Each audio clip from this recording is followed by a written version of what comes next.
शक्ति, मां शक्ति,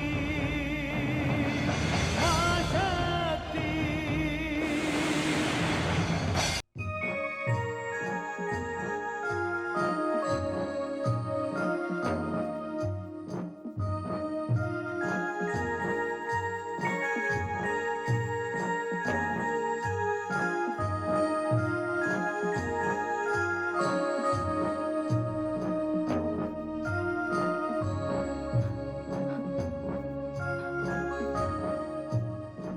क्षमा कीजिएगा, भ्राता दक्ष अचानक अस्वस्थ हो गए हैं,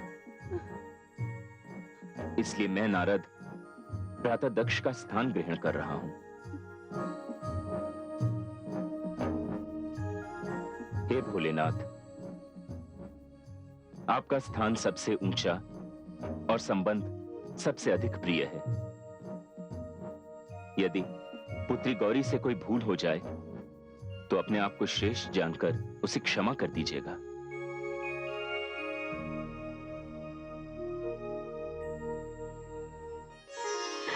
अपने पिता को क्षमा कर देना पुत्री, क्योंकि वे नहीं जानते कि कन्या के अक्षरों में कितनी शक्ति होती है।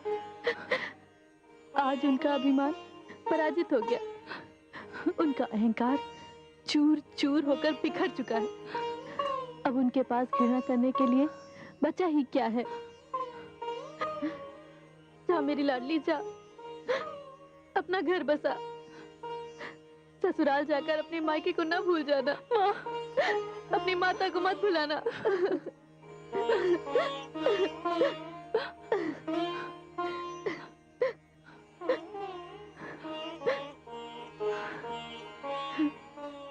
अखंड सौभाग्यवती भव।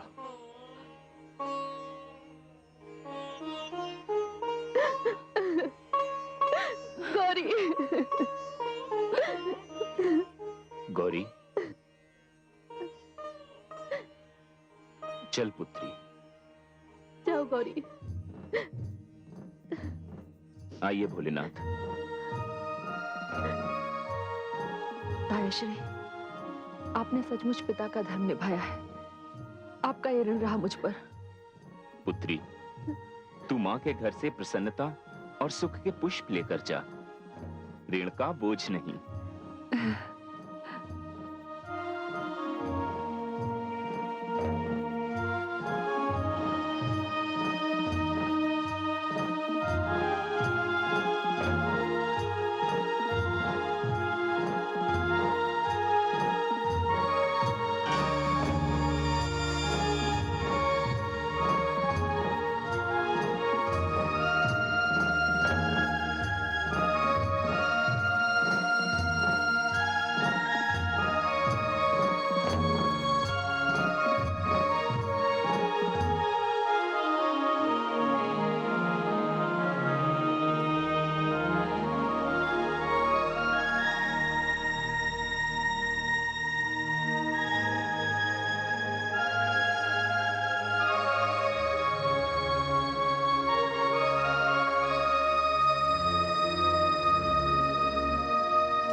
आइए देवी गौरी, अपने निवास स्थान कैलाश पर आपका स्वागत है।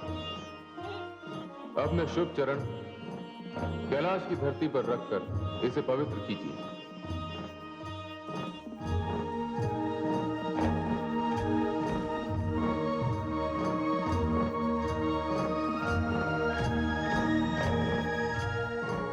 मैं आप सबका आभारी हूं। आपने बारात में सम्मिलित होकर मेरा मान बढ़ाया है। इस बारात में सम्मिलित होकर हम सब ने अपना मान बढ़ाया है। महादेव जैसा सुंदर दूल्हा और देवी गौरी जैसी सुंदर दुल्हन की जोड़ी के दर्शन अब और हमें कहां होंगे। अब हमें जाने की आज्ञा दीजिए।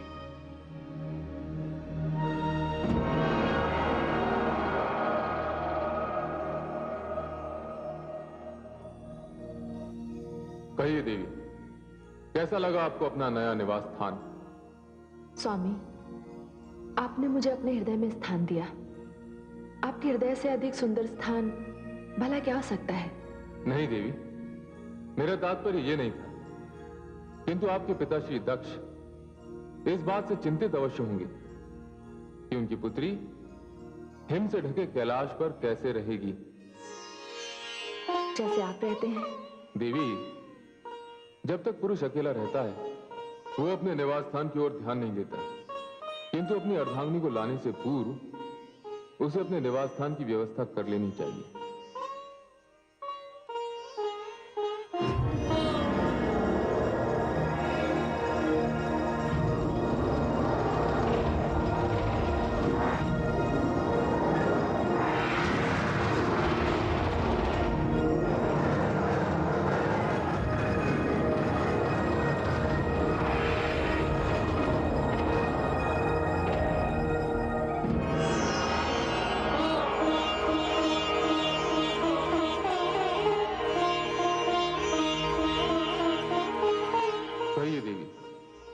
कैसा लगा आपको अपना नया निवास स्थान?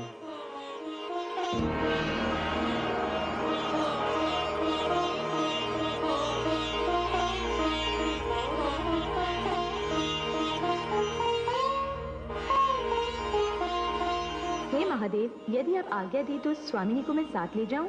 अवश्य देवी, अपने भवन में प्रवेश कीजिए।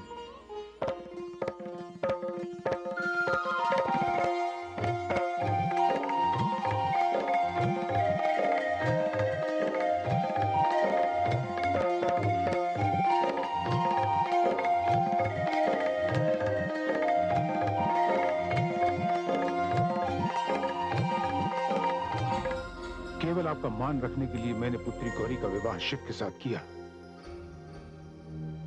यदि उसे किसी प्रकार का भी कष्ट हुआ तो इसके उत्तरदायी आप होंगे, केवल आप। बंद करो अपना नरगल प्रलाप।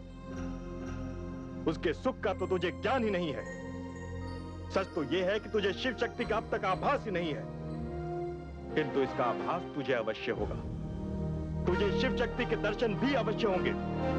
कभी कभी मुझे आश्चर्य होता है, मैंने तुझसे पहले संकादिक ऋषियों की रचना की, नारद की रचना की, मनु को इस संसार में लाया, उसके पश्चात कई मानव भी, किंतु तेरे जैसा हठी, अहंकारी और आडंबर में विश्वास रखने वाला इनमें से एक भी नहीं। अब मैं चलता हूं। यदि हो सके तो नारद को धन्यवाद अवश्य देना। उसने तेरे सम्मान की रक्षा की और पुत्री गौरी को सम्मान पूर्वक यहां से विदा किया। पिताश्री, उन्हें मैं कभी क्षमा नहीं करूंगा। वही इसके सबसे बड़े कारण है। मेरी पुत्री गौरी हिम से घिरे हिमालय पर खुले आकाश के नीचे अनगिनत कष्ट सहती हुई उस निर्धन निर्लज्ज शिव के साथ बैठी होगी।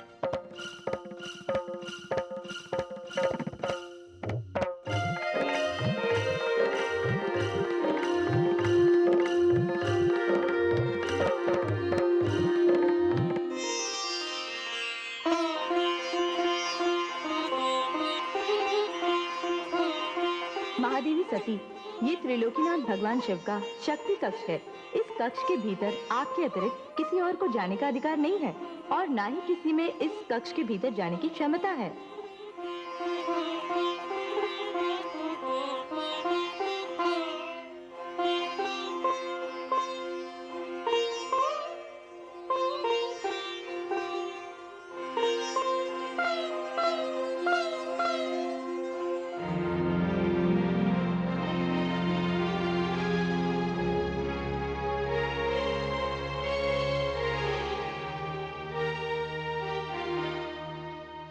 देवी, समस्त अतिथिगण सम्मान पूर्वक विदा हो गए। जिन्हें आपने निमंत्रण देकर बुलाया था, उन्हें पुत्री की विदाई से पहले ही आपने बुला दिया। अतिथियों को घर बुलाना और उनसे ना मिलना क्या कोई क्षम्य कार्य था? परंतु आपको कौन समझाए? आप ना तो अच्छे पिता होने का धर्म निभा सके और ना ही अच्छे अतिथि सत्कार करने वाले का। देवी, शांत हो जाइए स्वामी। और वैसे भी आपको शांति तो मिल ही चुकी होगी। संसार में आज तक ऐसा कभी नहीं हुआ कि कोई भी पुत्री अपने पिता के द्वार से इस प्रकार विदा हुई हो। विदाई के समय पिता घर में था और पुत्री उससे मिल न सकी, उसे देख न सकी। वो रोती बिलखती अपने हृदय में उदासी का भार लिए चली गई। देवी, मैंने जो भी किया उचित किया। जो जिस योग्य था मैंने उसके साथ वैसा ही व्यवहार किया। और सत्य तो यह है कि मुझे गौरी के इस प्रकार विदा होने का तनिक भी दुख नहीं है। आपको दुख क्यों होगा? आप आदि प्रजापति ब्रह्मा जी के पुत्र जो ठहरे, श्रेष्ठ प्रजापति, प्रकांड पंडित, महान विद्वान। आप मुझ पर व्यंग कर रही हैं देवी। मैं आप पर व्यंग कैसे कर सकती हूँ? यदि सभी पिता अपनी कन्याओं के साथ इसी प्रकार व्यवहार करने लगे तो विधाता कन्याओं को जन्म देना ही बंद कर देगा। देवी, आप और आ गई हैं। आपकी मानसिक दशा ठीक नहीं है। मेरी मानसिक दशा कैसे ठीक हो सकती है, जिसने कुछ ही समय पूर्व अपनी लाडली पुत्री को बिना पिता के आशीर्वाद के विदा किया है। आपकी मानसिक दशा तो ठीक है ना? आप उसी में संतुष्ट रहिए। मैं तो हाथ जोड़कर सहस्रों बार भगवती परमेश्वरी को नमस्कार करती हूँ कि उनकी कृपा से मेरी पुत्री सकुशल अपने पति के घर चली गई।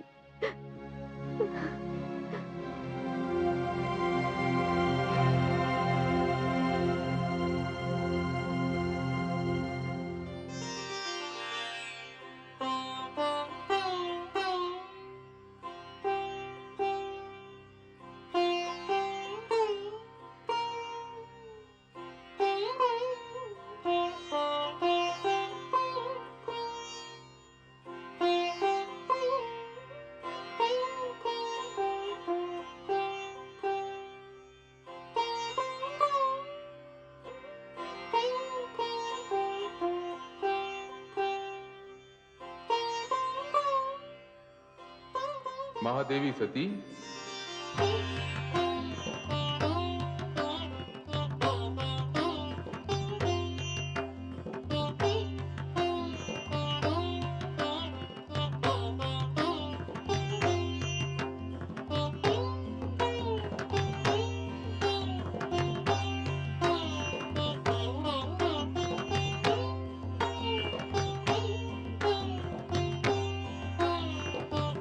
शक्ति कक्ष में आपका स्वागत है देवी।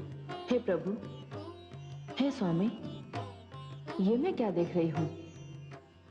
मैं शिव की अर्धांगिनी हूँ, इसलिए मैं जानती हूँ ये कोई स्वप्न नहीं, यथार्थ है, कल्पना नहीं, सत्य है। किंतु आपका ये रूप। देवी, आप शिव की अर्धांगिनी हैं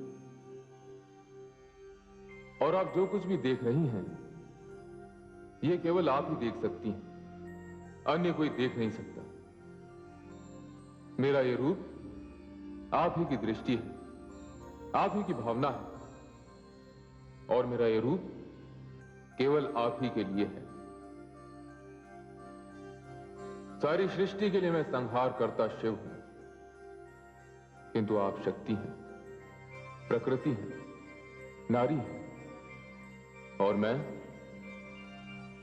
आपके रचना कार्य में आपका सहयोगी हूं।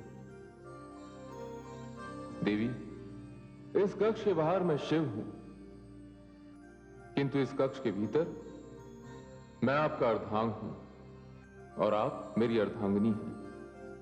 देवी, पति पत्नी का संबंध बहुत ही पवित्र होता है, पावन होता है, मधुर होता है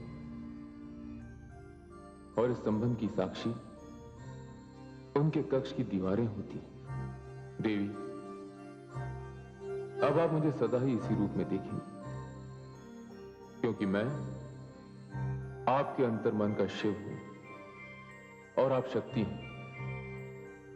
हे शक्ति, हे शिव, हे शक्ति, हे शिव, हे शक्ति, हे शिव, हे शक्ति।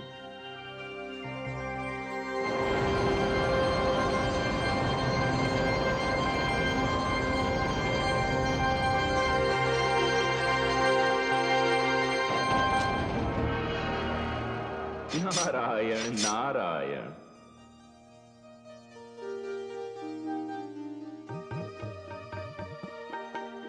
आइए देवर्षि नारद। आपने अपने सेवक को याद किया प्रभु। भ्राता दक्ष के यहाँ मुझसे कोई त्रुटि तो नहीं हो गई? इसीलिए तो मैंने आपको बुलाया है देवर्षि, कि आप जैसे महान वैरागी इतने व्यवहार कुशल और भावुक होंगे, इसका ज्ञान तो मुझे भी नहीं था। आपसे क्या छिपा है त्रिलोकीनाथ, पर मैं क्या करता। भ्राता दक्ष पुत्री गौरी पर अन्याय करने जा रहे थे। मैं वैरागी हुआ तो क्या हुआ, अपनी पुत्री पर मैं अन्याय कैसे सहन कर लेता। और सच पूछिए तो पहली बार मुझे यह ज्ञात हुआ कि मानव मोह माया के बंधन में कैसे बंध जाता है। इसीलिए तो आपके नाम का भजन कीर्तन करने वाला ये नारद जब अपनी पुत्री गौरी को विदा करने लगा तो उसके नेत्र भर आए। ये तो मैंने देखा देवर्षि। आप तो जानते हैं कि आप और प्रजापति दक्ष दोनों ही ब्रह्मा जी की संतान हैं। आपके स्वभाव और सरलता पर जितना अभिमान किया जा सकता है, उतना ही अहंकार और अभिमान पर दुख प्रकट किया जा सकता है। और इसीलिए तो कहा जाता है कि आदि जल से भरी गगरी सदैव छलकती रहती है। उधर भगवान शिव को देखिए, यदि उनके स्थान पर कोई और होता तो इतना अपमान करने वाले दक्ष का तुरंत वध कर देता। किंतु जहां शक्ति है, संयम है, वो शिव है। और जहां पाखंड है, आडंबर है और व्यर्थ का अहंकार है, वो दक्ष है। प्रभु ये बताएं कि कहीं मैं मोह माया के बंधन में तो नहीं बंध गया? नहीं देवर्षि नारद, आपने तो एक सच्चे संत होने का उदाहरण दिया है। जिस संत के हृदय में करुणा नहीं, ममता नहीं, दूसरों के प्रति मंगल की भावना नहीं, वो नारद हो ही नहीं सकता। मैंने आपका स्मरण इसलिए किया था कि भगवान शिव को उनकी शक्ति गौरी से मिलवाने में आपने महत्वपूर्ण योगदान दिया है। प्रभु आपके मुख से यह बात सुनकर मैं धन्य हो गया, मैं धन्य हो गया। नारायण नारायण।